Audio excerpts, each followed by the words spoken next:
Assalamualaikum warahmatullahi wabarakatuh. Kembali lagi bersama saya Muhammad Nagabista di Edukasi Dasar Investasi Pasar Saham.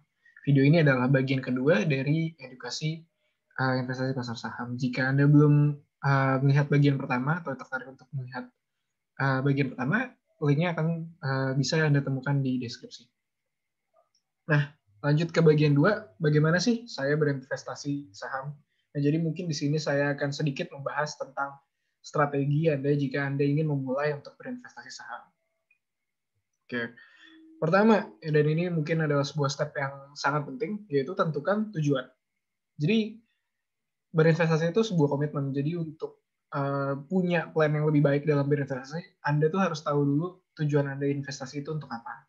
Apakah itu untuk tujuan jangka panjang atau itu untuk tujuan jangka pendek? Apakah misalnya untuk 10 tahun, apakah Anda ingin untuk pernikahan dan tabungan jangka panjang, pensiun, misalnya cuma ingin keuntungan jangka pendek, itu tujuan apapun tuh benar asal Anda bisa membuat strategi untuk mencapai tujuan tersebut.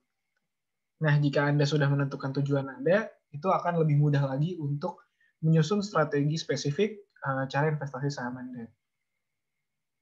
Nah, terus yang kedua dan tidak kalah penting itu juga adalah lakukan pembelajaran lebih lanjut sebelum mengeluarkan komitmen yang besar ke pasar saham. Jadi kalau misalnya mungkin Anda yang baru ingin mencoba-coba, saya harap mungkin dari tutorial singkat ini mungkin sudah cukup jika Anda ingin cuma mencoba-coba dengan nominal yang kecil. Namun kalau Anda ingin mulai berkomitmen dengan nominal yang lebih besar, ada baiknya Anda melanjutkan pembelajaran Anda tentang saham supaya tidak salah karena investasi pasar saham ini meskipun resikonya dapat sangat dimitigasi jika Anda memiliki kemampuan atau knowledge yang baik, tapi kalau misalnya Anda masuk ke pasar saham tanpa pengetahuan yang baik itu tentu akan sangat bahaya.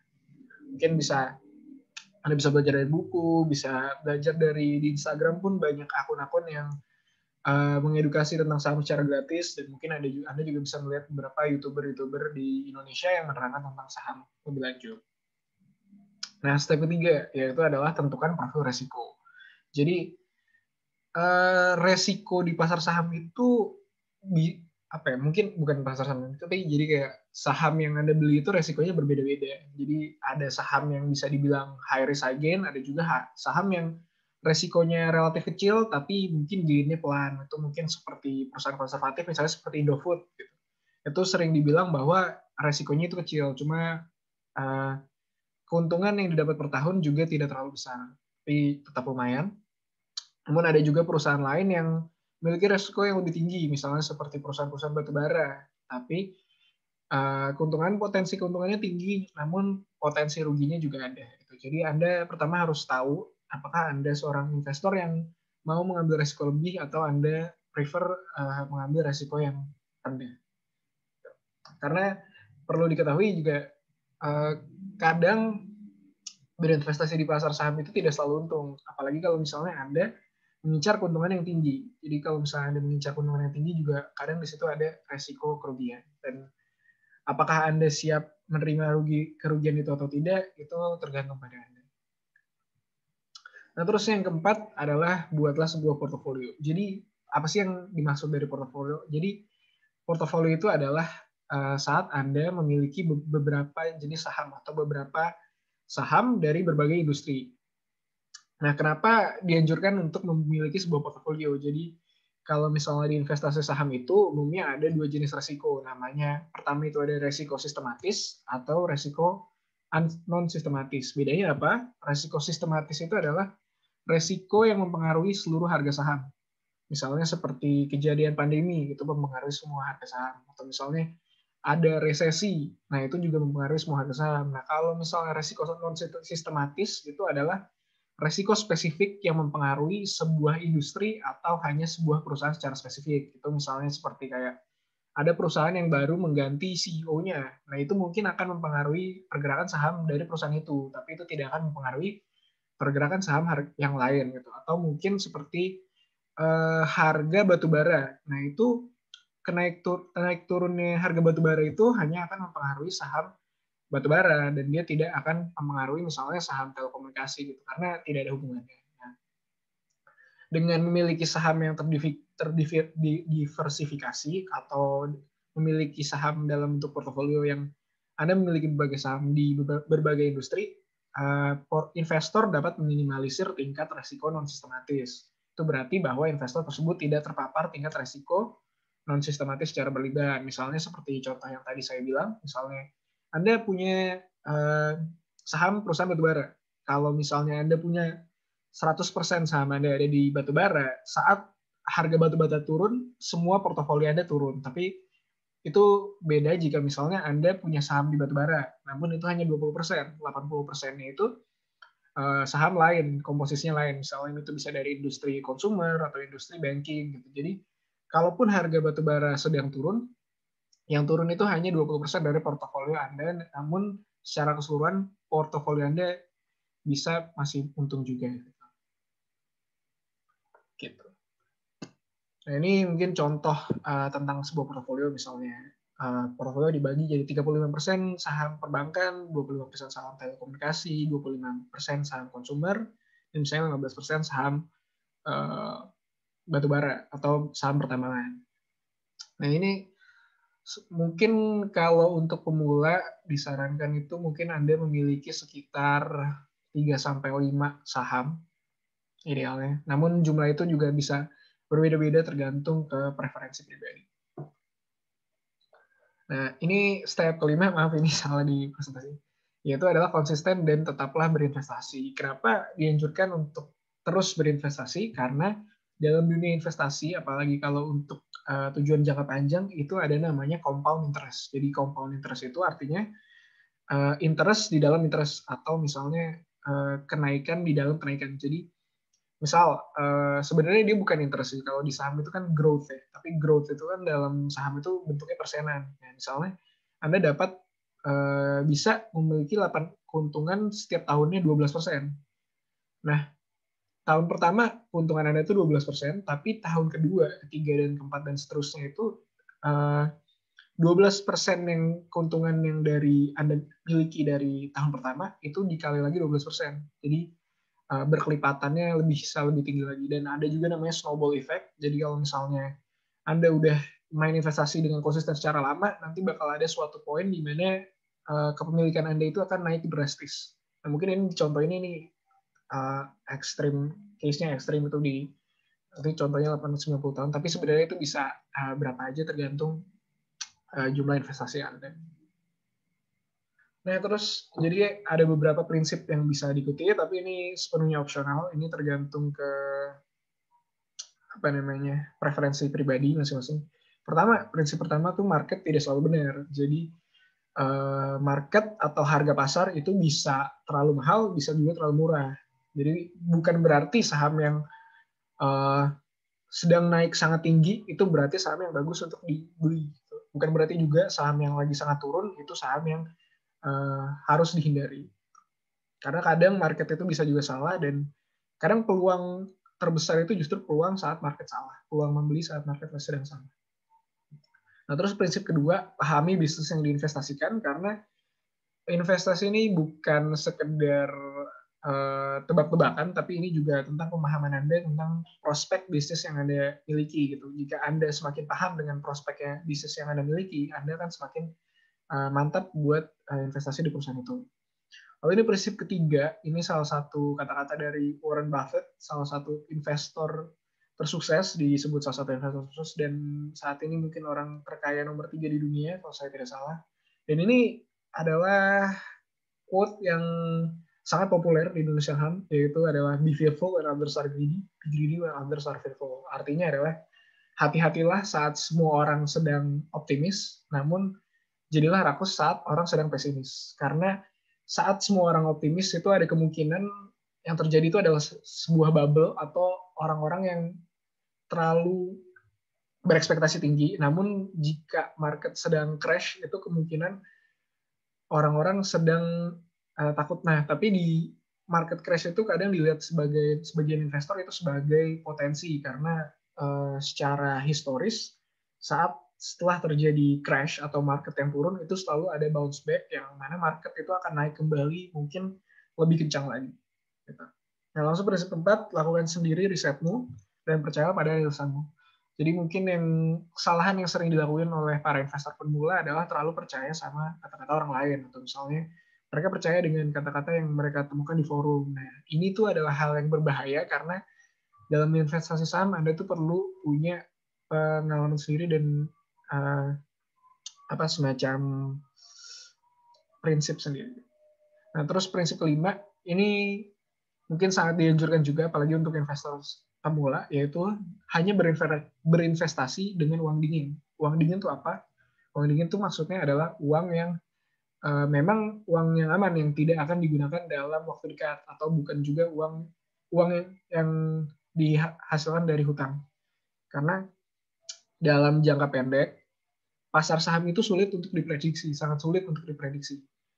Meskipun misalnya Anda sudah sangat paham tentang analisis teknikal, tapi tetap saja dalam jangka pendek pasar saham itu sangat sulit untuk diprediksi. Jadi itu biasanya bukan pilihan yang baik untuk menginvestasikan uang yang akan dipakai dalam waktu dekat. Misalnya uang yang akan dipakai untuk membayar sekolah, itu diinvestasikan. Biasanya itu bukan hal yang baik untuk dilakukan karena sulit untuk diprediksi dalam waktu pendek. Nah, lalu part keempat, dan mungkin ini salah satu part yang penting juga, yaitu adalah gimana sih cara valuasi saham. Soalnya mungkin kalau di dunia saham, Anda sering dengar, oh saham ini sedang mahal, saham ini sedang murah. Nah, lalu yang menentukan dia sedang murah atau mahal itu sebenarnya apa sih? Nah, ini saya akan coba jelaskan di sini.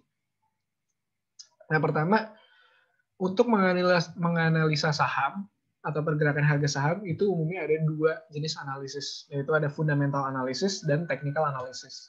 Nah, namun di sini saya akan berfokus kepada fundamental analysis karena technical analysis itu mencoba untuk memprediksi pergerakan saham berdasarkan pergerakan sebelumnya atau pergerakan historis. Namun technical analysis itu kadang bisa juga kurang akurat, jadi di sini saya akan lebih fokus ke fundamental analysis. Jadi fundamental analysis itu apa?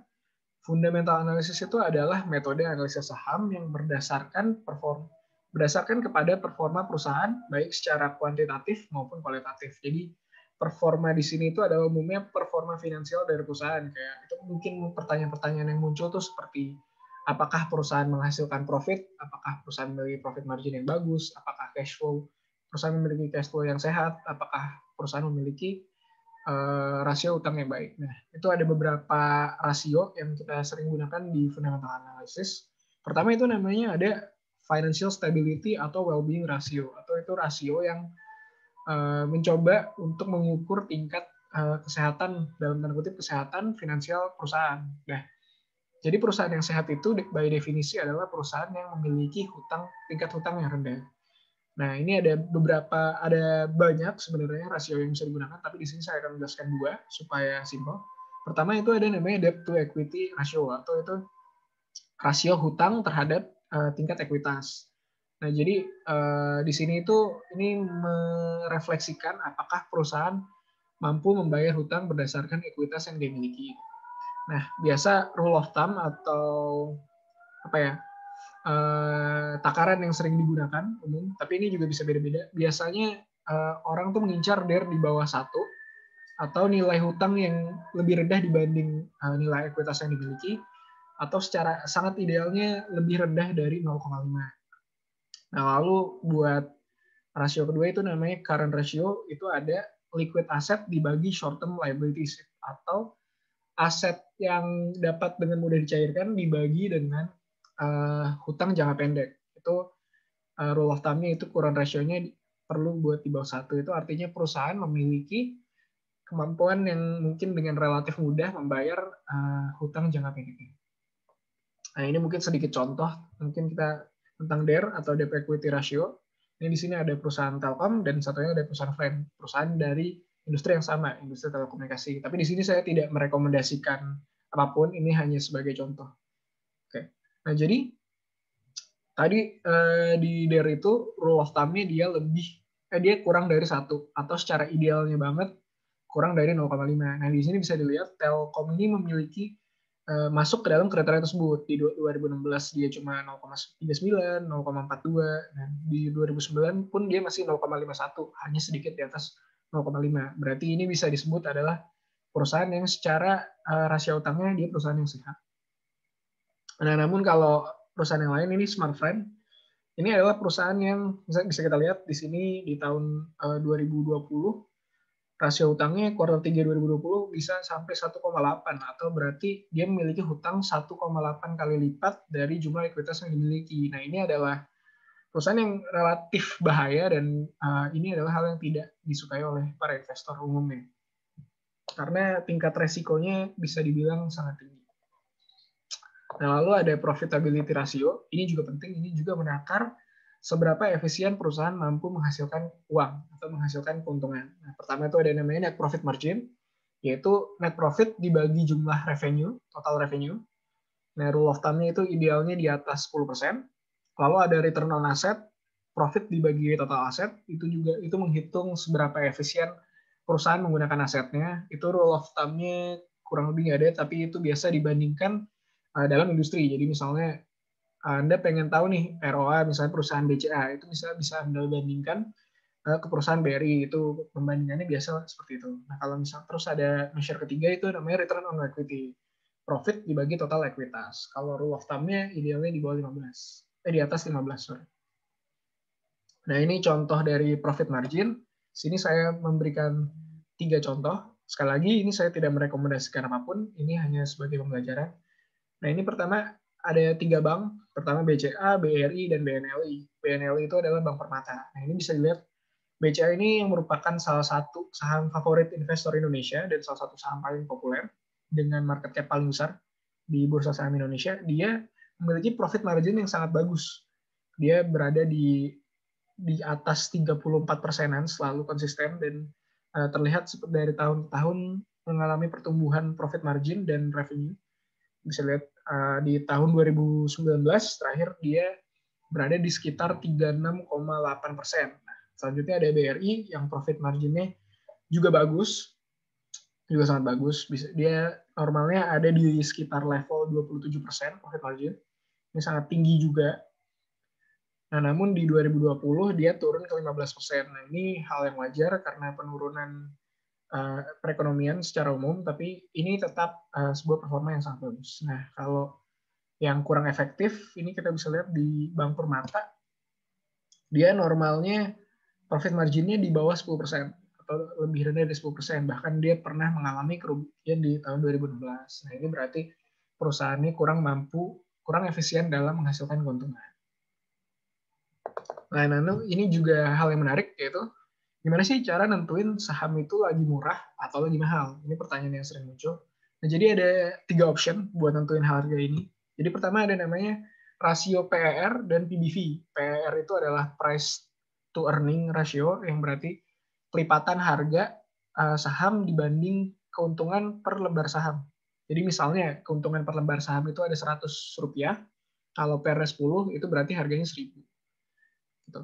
Nah, kalau PBV itu namanya price to book value atau harga ke nilai buku. Nilai buku itu adalah aset lancar dikurangi dengan hutang dan depresiasi. Nah, jadi kalau rule of thumb di option 1 ini konservatif, PER itu di bawah 10 itu berarti murah, PBV di bawah 1 itu berarti murah. Nah, namun kadang Anda tidak akan selalu bisa menggunakan ini karena banyak perusahaan bagus yang memang secara historis dia dinilai investor diberikan PER yang lebih tinggi. Nah, option 2 itu ada PER dikali PBV itu kurang dari 22,5. Nah, tapi ini ada option 3 dan saya secara personal dan saya tahu banyak dari teman saya yang juga investasi menggunakan atau prefer metode ini, yaitu PER-nya kurang dari rata-rata nilai PER, kelipatan PER dalam 5 atau 10 tahun. Nah, PBV-nya juga kurang dari rata-rata nilai PBV 5 atau 10 tahun. Itu maksudnya gimana ya, akan coba saya jelaskan. Nah, jadi ini bisa dilihat di akses tentang rata-rata PER dari suatu perusahaan per tahun. Ini datanya saya ambil dari aplikasi mobile bernama Stockbit. Itu Anda bisa, saya sarankan Anda juga untuk mendownload aplikasi itu. Nah, di sini ada 5 garis. Jadi 5 garis itu maksudnya apa sih? Jadi garis ini melambangkan persebaran harga atau PER atau PBV dari perusahaan itu. Nah, di tengah itu adalah min, garis yang tengah atau nomor 3, itu namanya min, itu rata-rata atau harga tengah. Nah, kalau di atasnya 1 itu plus 1 standar deviasi, yang di atasnya 2 itu plus 2 standar deviasi. Lalu yang di bagian bawahnya 1 itu min 1 standar deviasi, dan yang paling bawah itu min 2 standar deviasi. Nah, jadi ini tuh apa sih? Jadi ini adalah statistical approach buat mengevaluasi saham berdasarkan kelipatan historisnya. Nah, jadi 68% waktu saham itu akan berada di antara plus 1 standar deviasi dan min 1 standar deviasi. Nah, lalu 95% waktu saham itu bakal ada di plus 2 standar deviasi dan min 2 standar deviasi. Nah, itu berarti kemungkinan besar harga saham itu akan mengikuti ada di salah satu kelipatan valuasi di sini. Nah, kalau misalnya dia melewati plus 2 atau lebih rendah dari min 2, itu berarti itu dia kemungkinan seperti itu cuma 5%. Jadi itu kemungkinannya sangat rendah. Gitu. Nah, ini contohnya, misalnya ini terbaru, saya ambil dari data hari ini. Nah, misalnya kita bisa lihat di sini PE Standard Deviation Band dari Telkom, EBV Standard Deviation Band dari Telkom, dan kita bandingkan dengan BRI. Nah, kalau misalnya Telkom ini, mungkin bisa Anda lihat dari yang bagian paling kiri dulu, PE Standard Deviation-nya, dari data 5 tahun, dia itu berada di min 1. Itu berarti menandakan perusahaan sedang berharga di harga yang relatif murah. Nah, karena dia normalnya atau secara min itu dia biasa berada di 19,83. Nah, jadi kalau misalnya dia sekarang posisinya sedang di min 1, nah itu berarti dia bisa dibilang relatif murah. Nah, lalu secara PBV, Telkom itu sekarang ada di posisi 3,81. Itu juga relatif murah karena, atau bisa dibilang sangat murah bahkan, karena dia di antara min 1 standar deviasi dan min 2 standar deviasi. Padahal minnya itu 4,2. Nah, kalau misal BRI, kita lihat di sini mungkin sedikit berbeda. Nah, BRI ini selama 5 tahun, kalau kita lihat PBV-nya, mulai dari PBV-nya itu rata-rata 2,44. Namun saat ini PBV dia lagi di 2,72. Nah, ini berarti dia sedang di harga yang relatif mahal. Namun, ini juga bukan berarti bahwa Anda tidak bisa investasi di BRI. Namun, Anda perlu mengingat bahwa ini di harga yang sedang relatif mahal. Nah, lalu kita bisa lihat PI-nya, juga normalnya BRI itu harganya 14 kali lipat dari keuntungan per lembar sahamnya. Namun di saat ini dia ada di 28 kali, yang itu juga bisa dibilang relatif mahal. Gitu. Nah, terus juga Anda bisa mencoba untuk menghitung harga wajar berdasarkan rata-rata PER atau PBV. Nah, itu caranya adalah rata-rata PER atau PBV 5 tahun dibagi PER saat ini, terus dikali harga saham saat ini. Nah, ini akan saya contohkan. Nah, misalnya kita ambil contoh dari harga saham Telkom yang tadi, atau PBV harga saham Telkom yang tadi. Nah, di hari ini, tanggal 2 Februari 2021, harga saham Telkom itu per lembarnya 3.270. Nah, PBV-nya sekarang ada di 3,18. Nah, lalu rata-rata PBV 5 tahun itu ada di 4,2. Lalu kita coba masuk ke rumus yang tadi.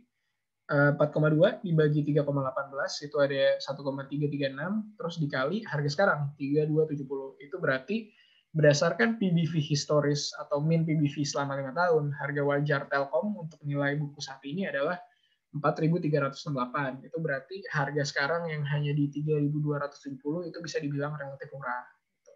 Nah, jadi biasa approach-nya tuh sebagai investor, kita pertama melihat tadi yang ke bagian pertama dan kedua, kesehatan finansial atau rasio hutangnya, terus profitability-nya. Nah, kalau misalnya dua komponen ini bagus, baru biasa untuk investasi jangka panjang kita akan melihat lagi apakah di harganya sedang murah. Gitu. Nah, sekian video dari saya hari ini. Saya harap ini dapat membantu Anda yang baru ingin mencoba terjun ke dunia pasar saham. Jika Anda memiliki pertanyaan lebih lanjut, Anda bisa menghubungi saya di kontak yang akan saya berikan di deskripsi. Terima kasih.